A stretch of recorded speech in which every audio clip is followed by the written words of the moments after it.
When people ask me what my drivers to faith, I often glibly say, well, Richard Dawkins and the Vicar of Dibley. And for people who don't know what the Vicar of Dibley was, well, it was a BBC comedy series about 20 years ago when women's ordination was coming in, and it was about their first woman incumbent in a village parish.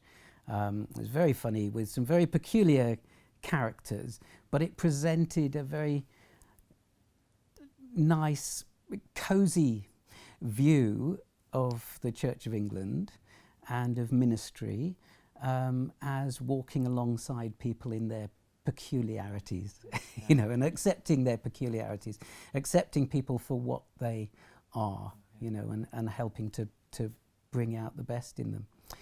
And that rather contrasted, I'm afraid, with the rhetoric that was coming out of some evolutionary biologists, well, one in particular, Richard Dawkins, at the same sort of time in the 1990s.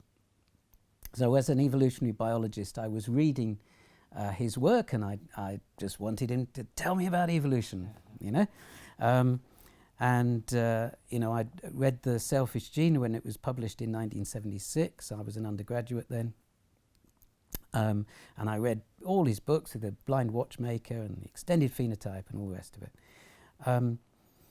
But increasingly there was a drip of atheistic rhetoric dropped into this. And if anyone reading this felt, well, yeah, I know about Adam and Eve and the Garden of Eden, and I've always considered that as an allegory. Yeah. And I was raised as a child knowing that was an allegory. Nobody in Ealing Liberal Synagogue thought that was literally true, but it captured the essence of something important about human origins. And against that, I was getting this, so questions like, or statements like, oh, look what Christians believe. They don't believe any of this. They don't believe in evolution. Firstly, I know plenty of Christians who don't think like that. And secondly, I don't really care what Christians think.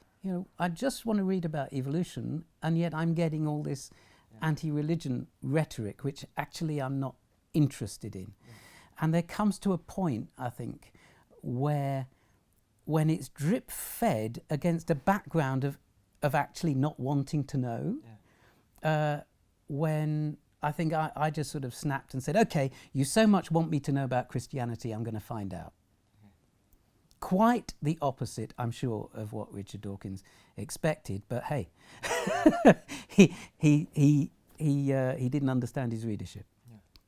Yeah.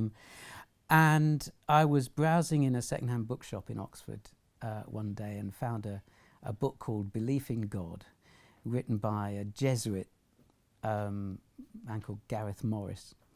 And I read the preface and thought, this is the most rational thing I've ever read.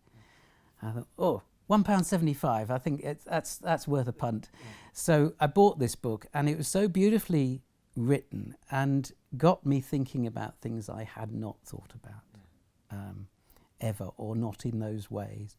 That took me on a new track. Wonderful book.